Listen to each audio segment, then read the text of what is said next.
we have our very first question we're going to consider in this video, alright? Now this is the question on the board. Given that z is equal to x squared y, x equal to t squared, y equal to t cubed, obtain dz dt and del z del x at t equal to 2.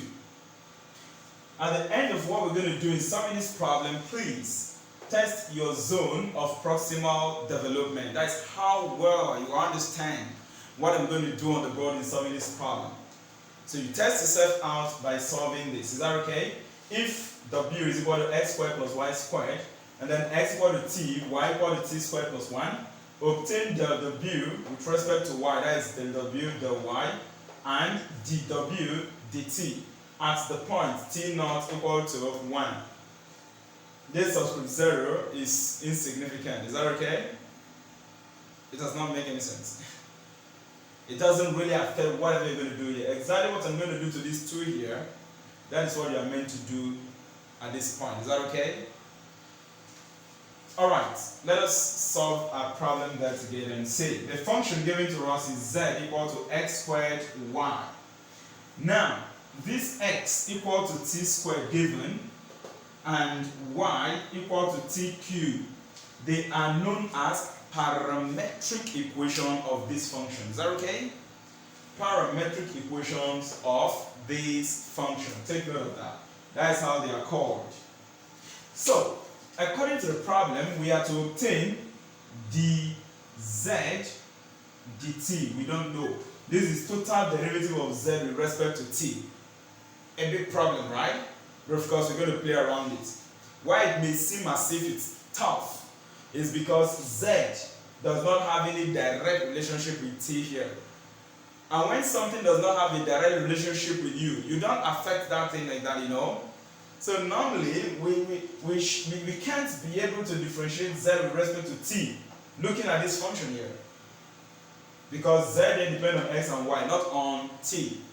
But good enough, this x and y, they depend on what? T here. So we can carry out an indirect link of z to t using chain rule. Alright, the next we are to obtain del z del x. We don't know. So first, let's get dz dt. dz dt according to chain rule. So let me indicate it. By chain rule, please don't memorize this chain rule concept for multivariable functions. It's not necessary. You can actually generate it from any problem given to you. Just watch what I am going to do here and be guided. Is that okay? It's a simple concept. Total derivative of this z, that is dz dt, according to chain rule is equal to, now watch. And to differentiate z with respect to t, unfortunately, z does not depend on t here. So what will I do?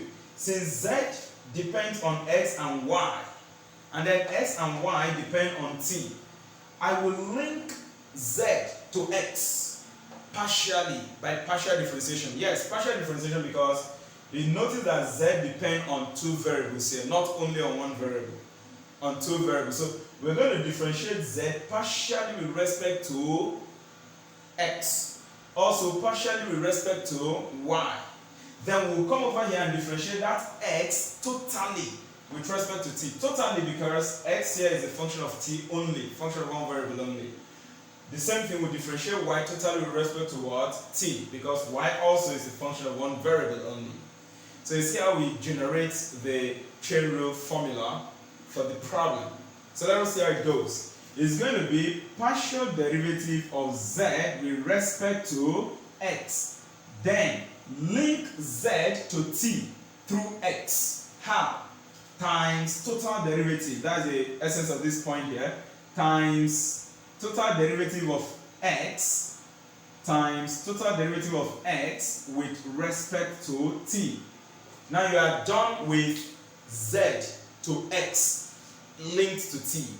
We are now going to differentiate z partially with respect to y, then link it to t by taking the complete or total derivative of y with respect to t. So that's going to give us partial derivative of z, this time around with respect to y. then times link it to t by differentiating y completely with respect to t. If this variable is up to 3 variables, you do same. Are you getting me right? You do the same thing. You're going to add plus del z. Let's say you have w, that will be del z over del w. Is that okay? And if w is again a function of t, you multiply it by dw over dt. That's just the concept. Alright, so we've got this. See how we generated the chain rule formula, right? Since this is the first question we are solving, I'd like to get each of these components and then substitute into the formula. In subsequent questions, we wouldn't really have to waste our time on that. So let us go. But del z del x is equal to, I'll come over here and differentiate z partially with respect to x. We've played around things like this and done a great job on it under partial derivative. Remember that, right? So we're going to apply that knowledge. Differentiating z partially with respect to x, it means that y will be kept constant, isn't it? That's going to give us 2xy. Then we are going to differentiate x totally with respect to t, dx over dt. I'll come over here, look at it. Differentiate that is the total derivative, of course, because x is a function of one variable t only. And we're going to get 2t there. Next, we go to del z, del y. That will take us back to this function, partial derivative of z with respect to y. So x squared will be kept constant. If you differentiate that y there, you are going to get 1.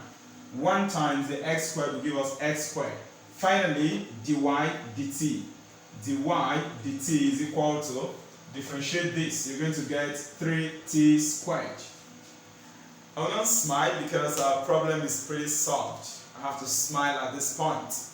Go to the chain rule formula and then substitute. dz over dt is now equal to del z del x, which is 2xy. You can say that. Use it to multiply dx dt.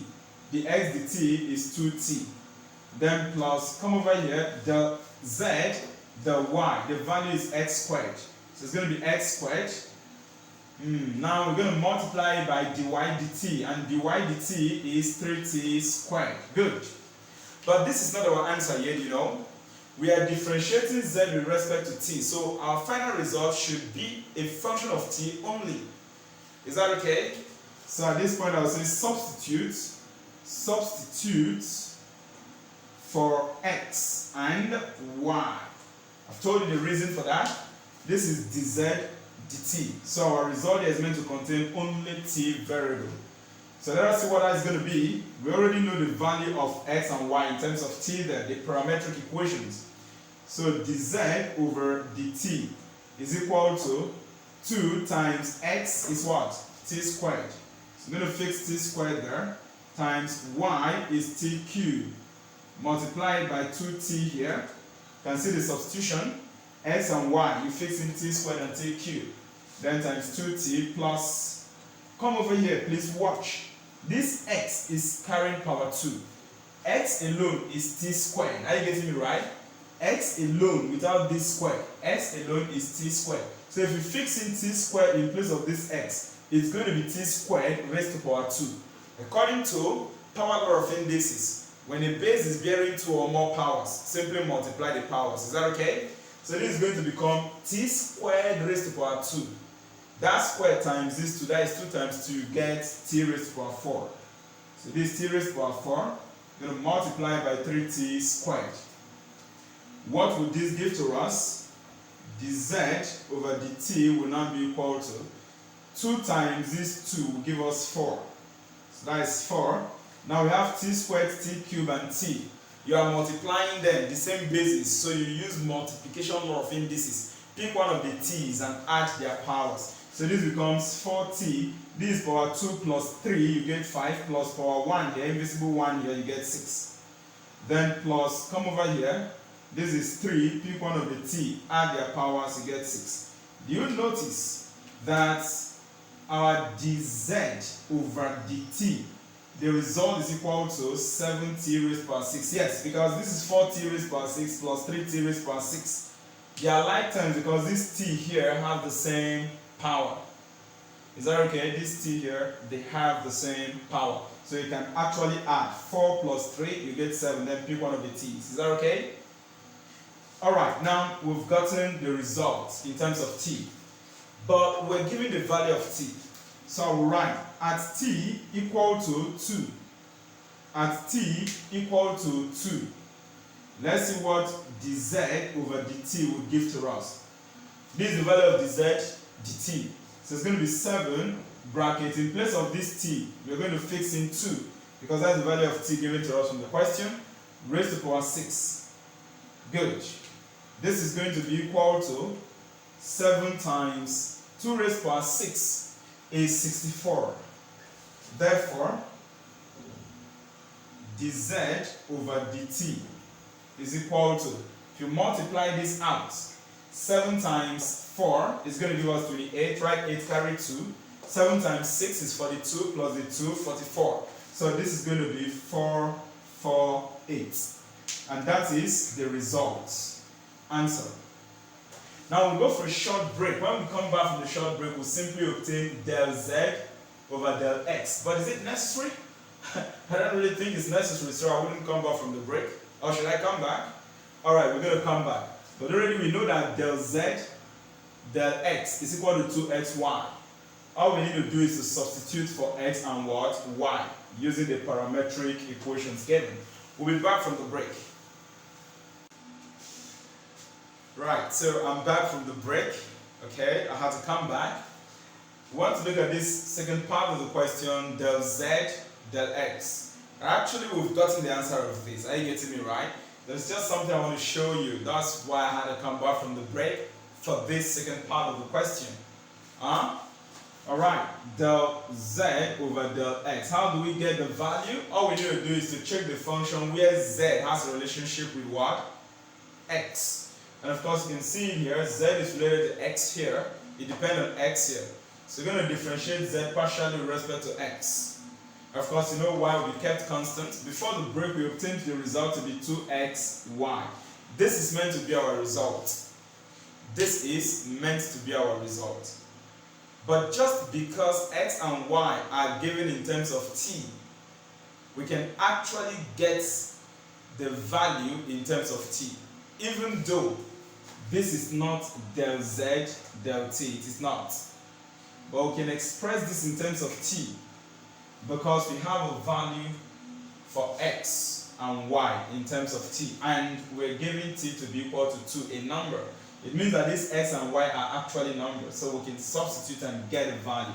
So we can say substitute for x and y.